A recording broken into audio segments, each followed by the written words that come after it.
Hello दोस्तों, तो आज की इस वीडियो में ना अपन देखेंगे कि कैसे एक ट्रेडर ने एक ट्रेड से bank of England, bank of UK को बर्बाद कर दिया, या कहा जाए तो घुटने के ऊपर ला के रख दिया। कैसे उसने ये प्रेडिक्शन करी कि करेंसी इतना ज़्यादा गिरने वाली है, और कैसे उसने एक ट्रेड से $1 बिलियन बनाए। तो आज अपन बात करेंगे इस वीडियो के अंदर जॉर्ज सोरोस की, और उनकी लाइफ से सीखेंगे कि क्या उन्होंने ट्रेडिंग स्टाइल के अंदर ऐसी चीज़ें डेवलप की, या फिर ऐसी चीज़ें उन्होंने डाली जिससे उनको इतना बड़ा प्रॉफिट एक ट्रेड के अंदर हो पाया। साइकोलॉजी भी देखेंगे उनकी, और थोड़ा सा ट्रेड के पीछे का लॉजिक, उसके बाद थोड़ी सी स्ट्रेटजी, इन सभी चीज़ों का डिस्कस करेंगे। तो दोस्तों, थोड़ा सा पहले उनका एक ओवरव्यू ले लेते हैं कि किस तरीके से ये ट्रेडर है, या फिर किस तरीके से ये ट्रेड करते हैं, या फिर क्या एग्जैक्टली हुआ था उस टाइम के अंदर। इन सभी चीज़ें का एक बार थोड़ा सा ओवरव्यू ले लेते हैं, फिर चलते हैं चार्ट के ऊपर। वो टाइम देखेंगे जब करेंसी गिरी सबसे ज़्यादा। दोस्तों, 1990 के आसपास का समय था ये। और उस समय क्या था ना कि इंग्लैंड की जो इकोनॉमी थी वो स्ट्रॉन्ग नहीं थी, वो स्टेबल नहीं रह पा रही थी उस समय। और उसके ऊपर से इंटरेस्ट रेट थे जो हाई थे। तो उस समय जो यूरोपियन एक्सचेंज जो था, उसने डिसाइड किया था कि एक ऐसा सिस्टम डेवलप किया जाए, या ऐसा सिस्टम बनाया जाए कि जिससे कि जो सभी देश हैं उनकी करेंसी को एक स्टेबल प्राइस पे रखा जाए, जिससे कि ट्रेड करने में आसानी हो, या फिर जो एक दूसरे जो देश हैं वो आपस में ट्रेड करते हैं उनको आसानी हो कि मार्केट में प्राइस स्टेबल मिले उनको करेंसी की। तो उन्होंने एक ईआरएम सिस्टम बनाया था कि ईआरएम रहेगा कि जो भी करेंसी, जिस भी देश की करेंसी डाउन जाएगी या अप जाएगी, तो अगर अप जाएगी तो वो उसको सेल करेगा और उसी रेंज में लाने के लिए ट्राई करेगा। अगर डाउन जाएगी तो वो बाय करेगा और उसी रेंज में रखने के लिए ट्राई करेगा। ये सिस्टम बना था। तो उस समय क्या हुआ था कि करेंसी वो स्टेबल नहीं रह पा रही थी, थोड़ी सी वीकनेस चल रही थी जैसे इकोनॉमी के अंदर। उस समय कि जॉर्ज सोरोस ने एक अपॉर्चुनिटी देखी कि मार्केट के अंदर ना, कि ये जो सिचुएशन चल रही है ये ज्यादा दिन तक इसको हैंडल नहीं कर पाएगी ये गवर्नमेंट। अब क्या होगा कि उन्होंने एक अपॉर्चुनिटी देखी कि ये गिरेगी। गिरेगी कब? एक न्यूज स्पार्क होगी। न्यूज स्पार्क का होना बहुत ज्यादा जरूरी था। तो दोस्तों, एक बार इसको चार्ट पे देखते हैं और वहां पे इसको समझते हैं। तो दोस्तों, यहाँ पे मैंने डेली चार्ट लगा रखा है जीबीपी यूएसडी का, ठीक है। आपको पता है जो यूएसडी है ये अमेरिकन करेंसी है। उसके बाद जो ये जीबीपी है, ठीक है, ये ब्रिटिश पाउंड बोलते हैं इसको। तो ये इसका एक पेयर होता है। इसका मतलब ये होता है कि अगर जीबीपी अगर ऊपर जाएगा तो डॉलर की प्राइस डाउन जाएगी, अगर डॉलर अप ऊपर जाएगा तो जीबीपी डाउन साइड में जाएगी, पाउंड नीचे की साइड में जाएगा। ये अगेंस्ट में ट्रेड करते हैं एक दूसरे के, इसलिए यहाँ पे ये पेयर बनाया गया है, यहाँ पे आपको पता होगा। तो दोस्तों, उसके बाद ये टाइम आता है 1992। यहाँ पे आप देखोगे, आपको दिखाई दे रहा होगा। और यहाँ पे क्रैश स्टार्ट हुआ था इसके अंदर सितंबर में। ये वो क्रैश था जिसमें जॉर्ज सोरोस ने एक ट्रेड के अंदर $1 बिलियन कमाए थे। कौन सा दिन था वो? ये वाला दिन था। यहाँ पे आपको देख रहे होगे। अगर मैं आपको थोड़ा सा रफ मेजरमेंट दूं तो यहाँ पे देखो, अगर मैं इस डे पे क्लिक करता हूँ तो ये डे आता है यहाँ पे 16 सितंबर का, ठीक है, 1992। इस दिन पे करेंसी कितना गिरी? 4% या 4.5% के आसपास गिरी। देखो, करेंसी में एक बहुत बड़ी गिरावट होती है जब सिंगल डे पे इतनी बड़ी गिरावट आती है। जनरली अगर आप देखोगे कि तो करेंसी इतना ज्यादा एक दिन के अंदर ना तो बढ़ती है और ना डाउन साइड में जाती है। तो दोस्तों, एक बार यहाँ पे ध्यान दो आप थोड़ा सा, ठीक है। ये जो दिन था, अगर इस पर मैं क्लिक करूंगा ना तो आपको थोड़ा सा दिखाई देगा ये चीज कि डाउन साइड में देखो, आपको कौन सा दिन दिखाई दे रहा है?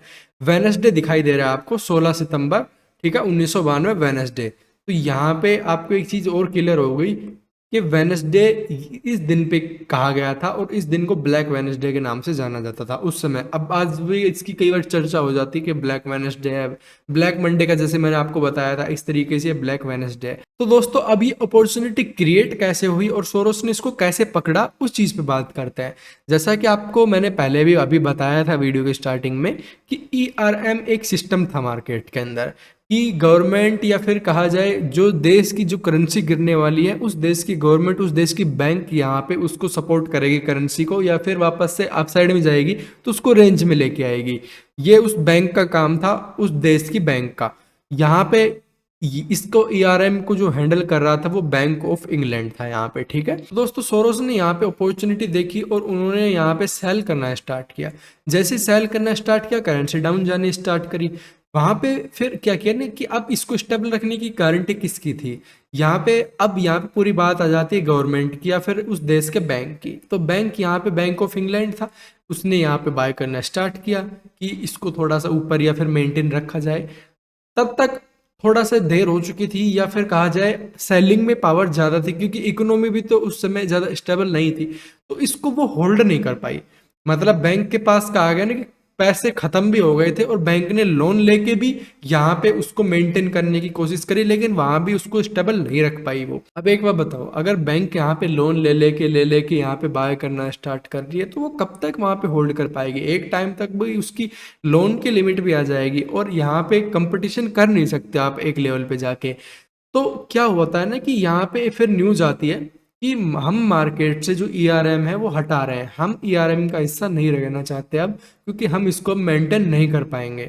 उन्होंने हाथ खड़े कर दिए। जैसे ही न्यूज आती है मार्केट के लिए बहुत ज़्यादा नेगेटिव न्यूज होती है। उस समय सोरोस ने सबसे बड़ा अपना जो कैपिटल था वो उसके अंदर ठोका। वो एक हेज फंड मैनेजर तो थे ही, हेज फंड यहाँ पे ऑपरेट करते थे वो। उन्होंने एक बहुत बड़ा अमाउंट इसके अंदर ठोका मार्केट के अंदर, और मार्केट में ये फिर करेंसी गिरती है 4.5% के आसपास। ठीक है, और इस दिन ये बनाते हैं $1 बिलियन। यहाँ पे बहुत बड़ा अमाउंट होता है। इंडियन रुपीस के हिसाब से इसको कन्वर्ट किया जाए तो 8,300 करोड़ के आसपास ये बनता है।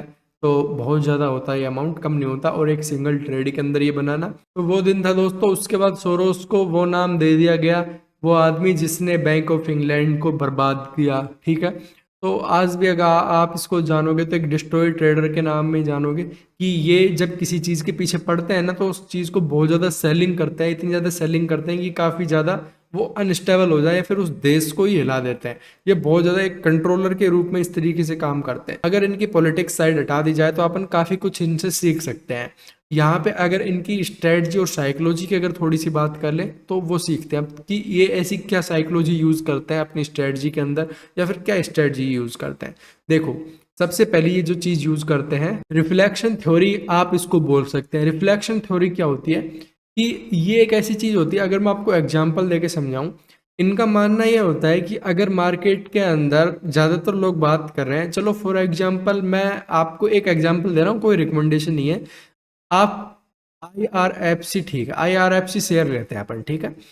अब जैसे इनका मानना ये होता है कि IRFC की बहुत ज़्यादा लोग बात कर रहे हैं कि ये तो बढ़ेगा, बढ़ने वाला है, गवर्नमेंट का शेयर है, रेलवे को फाइनेंस करती है कंपनी, ये है वो है।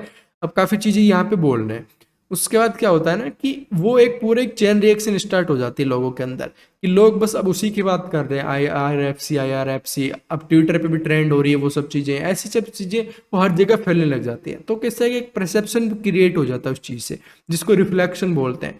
अब ये बोलते हैं कि अगर इस तरीके की जो थ्योरी होती है ना, उसमें क्या होता है कि मार्केट के अंदर लोग उसको बाय करना स्टार्ट कर देते हैं, सब लोग बाय करना स्टार्ट कर देते हैं। ठीक है, तो शॉर्ट टर्म के लिए उसकी प्राइस बढ़ जाती है मार्केट के अंदर। ठीक है, तो अगर सब लोग बाय करेंगे तो वो एक बाइंग क्रिएट हो जाएगी, और शॉर्ट टर्म के लिए अगर वो प्राइस वहां पे बाउंस हो जाएगा।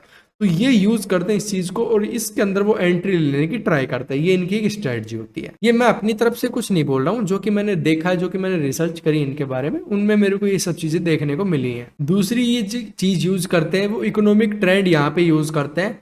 ये चीज क्या होती है, जैसे मैं आपको समझाऊं, जैसे ये एक ऐसे इवेंट टाइप की चीज होती है जिसमें क्या होता है कि कम समय के अंदर बिग मूवमेंट आते हैं। ये चीजें क्या क्या हो सकती हैं, जैसे कोई न्यूज हो सकती है, कोई न्यूज आने वाली हो, या फिर कोई पॉलिटिक्स में कोई जैसे इलेक्शन का कोई रिजल्ट आने वाला हो, कोई फाइनेंस के अंदर कोई न्यूज आने वाली हो, कोई बैंक्स जो होती हैं उसके अंदर कोई डिसीजन हुआ हो, या फाइनेंस के अंदर कुछ डिसीजन हुआ हो जिससे कि पूरी इकोनॉमी के ऊपर इफेक्ट हो। इस तरीके की कोई भी न्यूज होती है, उसमें क्या होता है कि मार्केट के अंदर सडन मूवमेंट आते हैं अप साइड में या फिर डाउन साइड के अंदर, उन मोमेंट्स को ये कैच करता है। और दोस्तों तीसरी जो चीज आ जाती है वो आ जाती है कि ये जो है वो लार्ज रिस्क लेते हैं, बिग रिस्क लेते हैं। यहाँ पे आपको मैं बताऊं, ये जो बोलते हैं कि आपको अगर अपने सेटअप पे ट्रस्ट है, आपने अगर अपने सेटअप पे काम किया है, अगर ट्रस्ट है आपको, तो फिर रिस्क लेने में कोई दिक्कत नहीं है। वहां पे आपको पता है कि आप कितना रिस्क ले रहे हो, कैलकुलेटिव रिस्क लेते हैं।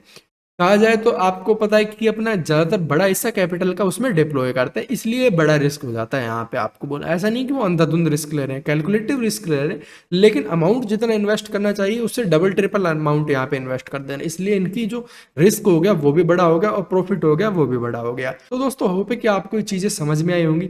देखिए मैंने आपको बता दिया कि कैसे इन्होंने प्रेडिक्ट किया कि 1990 के अंदर मार्केट में कुछ स्टेबल नहीं रह पाएगा। उसके बाद देखो फिर डाउन साइड में भी आया मार्केट, फिर वापस से अप साइड में गया। और अगर एक तरीके से देखा जाए तो एक डबल टॉप यहाँ पे क्रिएट होता है। आप एक चीज़ नोटिस करो, जब भी मार्केट गिर रहा है तो एक डबल टॉप की फॉर्मेशन जरूर हो रही है। डबल टॉप मतलब एक बहुत ज़्यादा इंपॉर्टेंट रोल प्ले करता है यहाँ पे। उसके बाद देखो एक पैटर्न्स क्रिएट हो जाते हैं इस तरीके से लॉन्ग टर्म में जाके आगे। तो ये इस तरीके से मार्केट फॉल होता है 1992 के अंदर, और ये अपना बड़ा ट्रेड में बड़ा पैसा बनाते हैं यहाँ पे। तो आज के लिए इतना ही, फिर मिलते हैं अगले वीडियो के अंदर, तब तक के लिए जय हिंद।